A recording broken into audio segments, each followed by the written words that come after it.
A 3,000-year-old mystery. A real $1,000,000 reward. Has the Indus script finally been deciphered? Was it encrypted? Or is this another rewrite of history? Some say Sanskrit is the key, but does the evidence agree? Today we expose the deception. First, did the Indus people even need encryption? Second, does Bharath Rao's cryptanalysis is legit or scripted? In the grand chronicles of human civilization, history is often written, not by those who lived it, but by those who seek to control its narrative. And when it comes to the Indus Valley Civilization, something doesn't add up. An ancient, thriving civilization, masters of trade, art, and urban planning, a society that stretched across a vast land larger than Mesopotamia and Egypt. Yet with no kings, no armies, no war. A civilization that lived in egalitarian harmony, a stark contrast to the caste-based hierarchies that emerged much later in India. And yet a peculiar case has surfaced. The Indus script is encrypted, and Sanskrit is the key to unlocking it. But why would a civilization that thrived on open commerce with no known enemy require encryption? What were they hiding? And from whom? Their own traders? Their own artisans? This was never about encryption. It was about erasure. It was a grand deception to hijack the past, to overwrite the history of a civilization that threatens a carefully crafted narrative. Because if the Indus Valley Civilization wasn't Sanskrit, then the Aryan migration theory is true. And if the Aryan migration theory is true, it dismantles the very foundation of caste supremacy. And this deception is not accidental. It is an orchestrated effort led by scholars like Bharath Rao and organizations like Yajnadevam, driven by Brahminical ideological motivations rather than historical truth, placing them at the forefront of the Sanskritization agenda. But their theories are built on flawed assumptions, selective evidence, and an unwillingness to acknowledge the truth. Dear friends, the case before us is most peculiar. Here we have a civilization without kings, without grand war monuments, without signs of oppression. And yet modern scholars are forcing upon it a language of hierarchy, a language never spoken in its trade routes, never etched into its grand walls. What an odd contradiction. The evidence points to an undeniable truth. The Indus Valley Civilization predates Sanskrit by a millennium, and yet we see an attempt to impose Sanskrit onto it, as if history itself must be rewritten to fit a later caste-based Brahminical society. If Sanskrit was the language of the Indus civilization, why do we not see it anywhere until 3,000 years later? Ashoka, the emperor of nearly all of India, issued edicts in Prakrit, Greek, and Aramaic, but not Sanskrit. How extraordinary! If Sanskrit was dominant, why would Ashoka ignore it? Unless, of course, it was never there to begin with. But the contradictions do not end with Ashoka's edicts. Let us turn to the Odisha's Hathigumpha inscription of King Kharavela, dated to the 2nd century BCE. Kharavela, the powerful ruler of Kalinga, ruled vast territories, yet his royal fui decree was in Prakrit, not Sanskrit. The presence of a few Sanskritized phrases does not change the fundamental language of the record. This is not a Sanskrit inscription. It is a Prakrit inscription with minor Sanskrit influence, a telling sign of gradual Sanskritization, not an ancient Sanskrit past. The first undeniable Sanskrit inscription does not appear until 150 CE in the Junagadh rock inscription of Gujarat. How? Does a language supposedly spoken in the Indus civilization vanish for 3,000 years, only to reappear much later? If Sanskrit were truly the language of the Indus Valley Civilization, we should have seen a fully Sanskrit inscriptions long before 200 BCE. Instead, what we find is the opposite, a slow, gradual Sanskritization beginning centuries after the Indus script had disappeared. Why? The desperate need to claim Sanskrit for the Indus civilization. The answer lies not in the Indus script, but in the fear of what it represents. If the Indus civilization was Dravidian, then the Aryan migration theory is true. And if the Aryan migration theory is true, then Sanskrit was an introduced language, not the original language of the Indian subcontinent, a civilization of traders, artisans, and engineers, rewritten as a society of warriors and priests.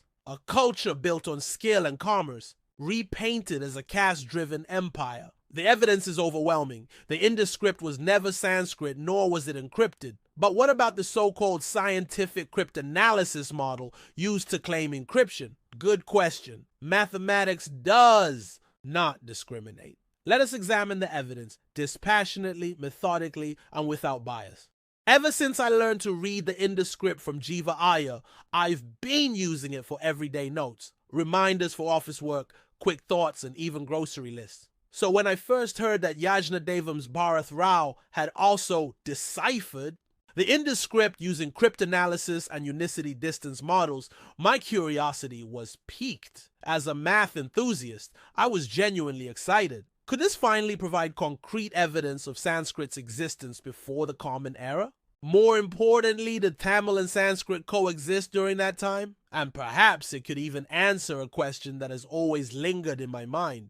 Are we mistakenly calling Prakrit or Pali as Sanskrit? But as I looked deeper into Bharath Rao's claims, excitement turned into skepticism. The numbers didn't add up. The methods didn't hold. And the so-called discovery felt less like a breakthrough and more like a pre-scripted illusion. So this is a kind of commonly asked questions. Oh, you decipher it as this language. Can someone else decipher it as a different language? And the answer is no, if the length exceeds a certain amount. Okay. The only thing here that is a decipherment is the first column and the last column. Between the first and the last column is the reconstruction of the meaning of the symbol. And that, whether I'm right or wrong, is irrelevant because it doesn't change the value of the symbol or it doesn't change the reading of it. Now, have you read a sequence, right? You have read a sequence. I've read an inscription. Yeah, sequence of symbols, right? Yes, I use those words.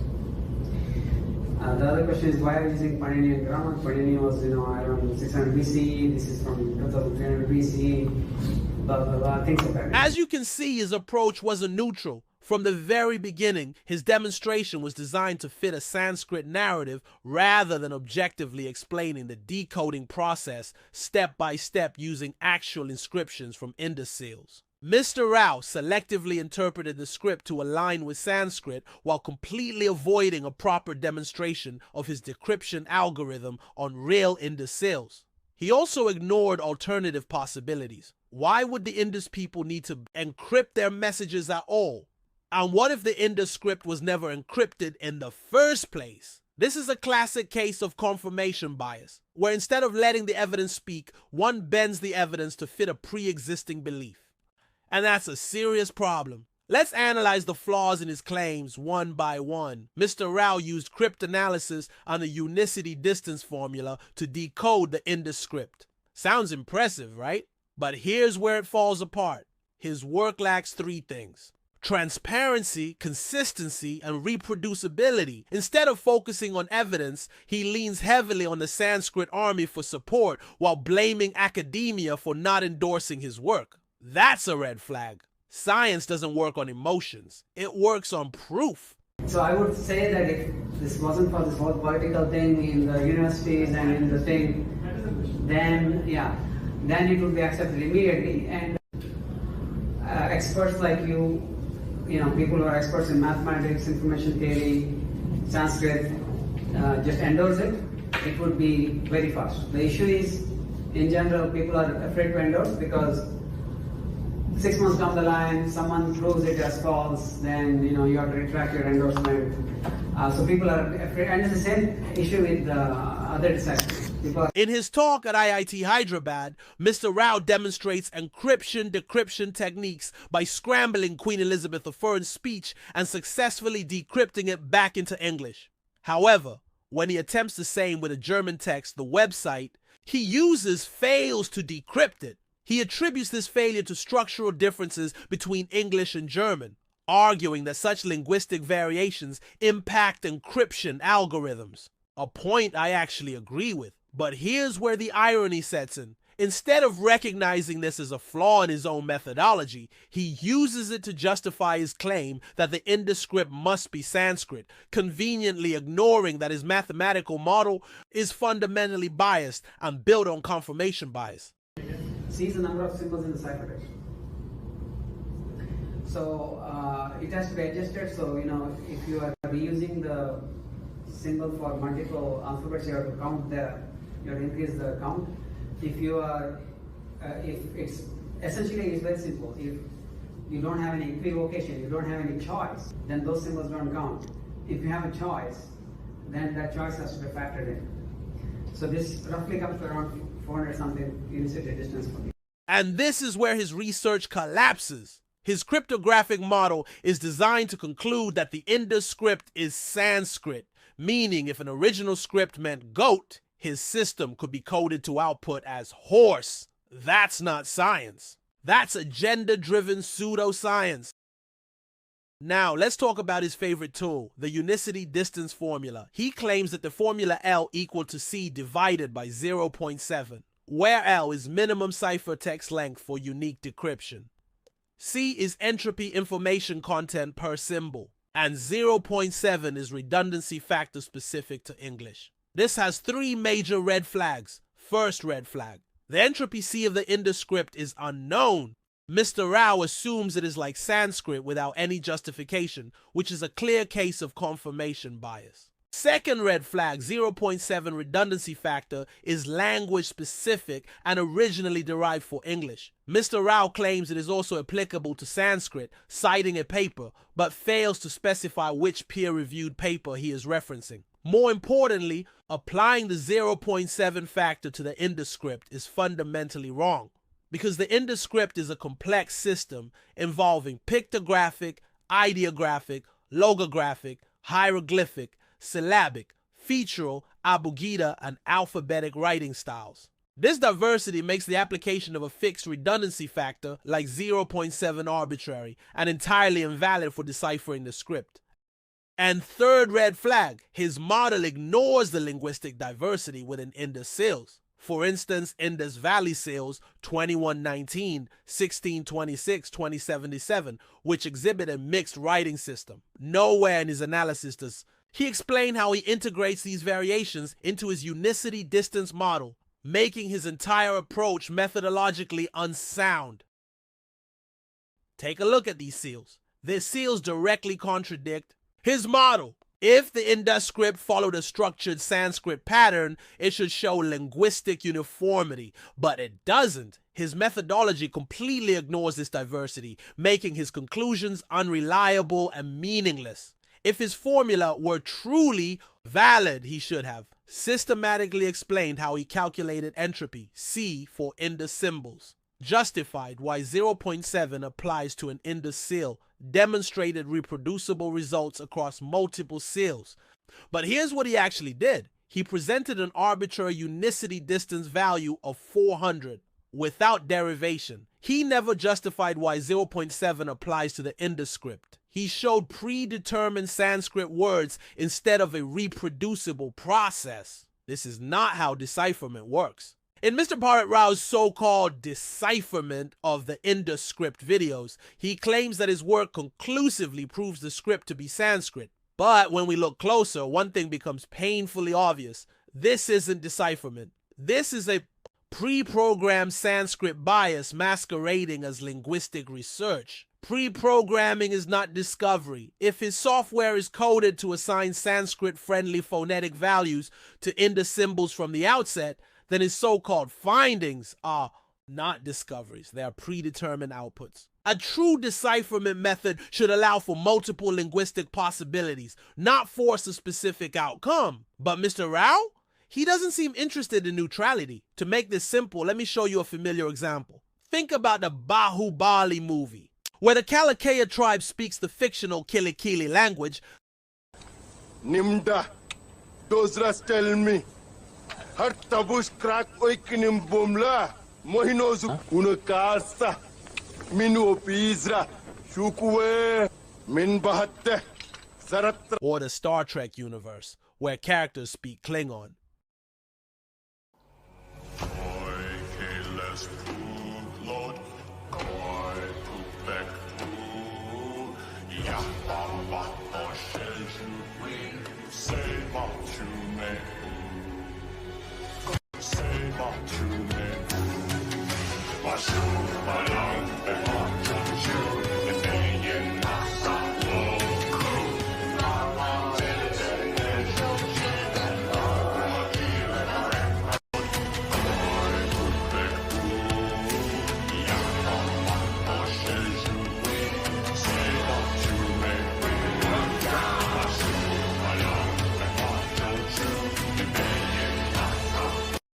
If Rao's software were pre-programmed to interpret the Indus script using Kilikili or Klingon phonetics, then the output would conveniently prove that the Indus Valley Civilization spoke Kilikili or Klingon. This demonstrates the core flaw in his approach. His model isn't deciphering the script, it's just spitting out pre-coded results that align with his Sanskrit bias.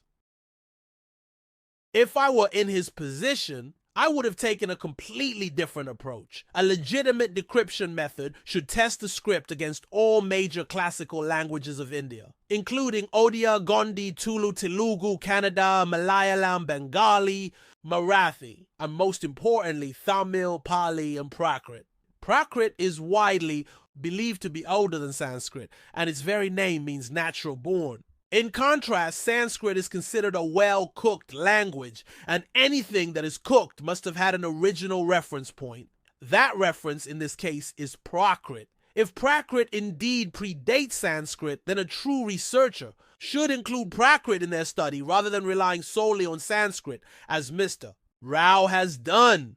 The Indus Valley seals represent the earliest forms of writing, where people explored pictographic, ideographic, logographic, syllabic, abugida, and alphabetic writing systems. A well-cooked language does not require pictographic, ideographic, or logographic scripts. These systems are typically found in languages that are still evolving into structured scripts. Mr. Rao may argue that these writing styles were simply an efficient use of space on small tablets. But let's think about it. Would a fully developed language with over 50 letters need pictographs or ideograms to convey meaning? In reality, these systems occupy more space than letters, making them impractical for a well-structured linguistic system. Yet, Mr. Rao deliberately excludes these languages from his analysis, ensuring that his so-called decipherment is nothing more than a confirmation of his own bias. Now, in India, there's supposed to be two language families: the Sanskrit-derived Indo-Aryan languages and the so-called Dravidian languages. Yes. Did you discover any, or did you find any loan words from the Dravidian, so-called Dravidian languages in the corpus of the inscriptions? Yes. When asked about Dravidian influence in the Indus script, Mr. Bharath Rao outright dismissed the idea, claiming he hadn't found a single Dravidian word in the 40% of seals he deciphered. But here's the real issue. His method is already biased towards Sanskrit. Naturally, it filters out Dravidian words by default. That's like setting up a search filter for blue shirts and then claiming that red shirts don't exist. A flawed approach from the start. But let's put this claim to the test. What about the Pashupati seal, Mr. Rao, or seal number 2068 listed in Iravatha Mahadevan's The Indus Script, published by the Archaeological Survey of India? Folks, Not seen any discussion of in South India where they thought they were different. Pandyas said they were Aryas. Cholas said they were Aryas. Who else? Cheras thought they were Aryas. let's set the record straight. His historical knowledge is just as flawed as his methodology. Mr. Rao claims no South Indian kings identified as distinct from Aryans. Fact: classical Tamil literature proves otherwise. The Pandyan king Arya Padai Kadanda Nedunchelayan literally means the king who defeated the Aryan forces. Mr. Rao claims that the North-South divide was an invention of Christian missionaries. But the fact is, this divide is well documented in Tamil classical literature long before colonial influence. By Mr. Rao's logic, the Pancha Gauda and Pancha Dravida Brahmin divisions, which has existed in India for centuries, must have also been fabricated by Christian missionaries and never actually existed. Or take this ongoing clashes between Vadakalai and Thenkalai Brahmins in the Tamil Nadu temple. Should we now believe that Christian missionaries orchestrated this too?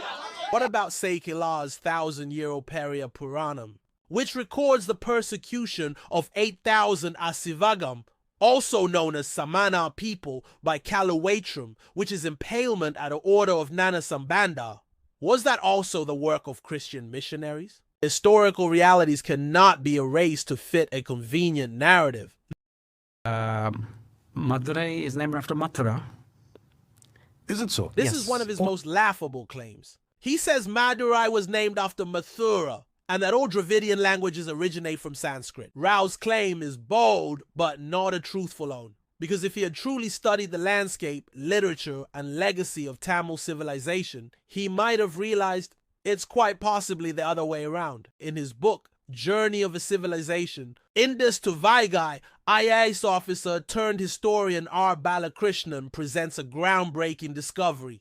Place names across Pakistan and Afghanistan, the very cradle of the Indus Valley, carry deep Tamil linguistic roots. Words like Pandi, Sherry, Kalor, still found in modern Tamil Nadu, appear in regions where the Indus civilization once thrived. Even more compelling, he identifies names connected to Tamil deities. Yes, even Murugan. Places like Murugan, Morganwala, Sendal, Palani, Kundru, Wayland, and Kumaran Valley appear across Pakistan and Afghanistan. These are not just random coincidences. They are cultural footprints.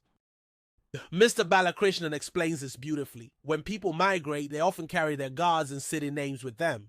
That's why we see Paris, London, and Berlin echoed across the United States. New York, New Berlin, New Paris. The same logic applies here. The presence of these Tamil names in the north isn't a mystery. It's memory carried through migration. And it doesn't stop there. The Sangam era political landscape, names like Madurai, Kokai, Vanji, Pumbuhar, and Vagai also appear in these regions, alongside chieftain names like Kodan, Kili, Satan, Adhan, Anduvam, Pari, and Nali. Even royal titles, Pandi, Sharan, Kotau, Shelian, Maran, Solan, suggest a widespread Tamil-speaking influence far beyond modern day. Tamil Nadu. So instead of claiming Madurai came from Mathura, ask the reverse. Was Mathura a later Sanskritization of Madurai?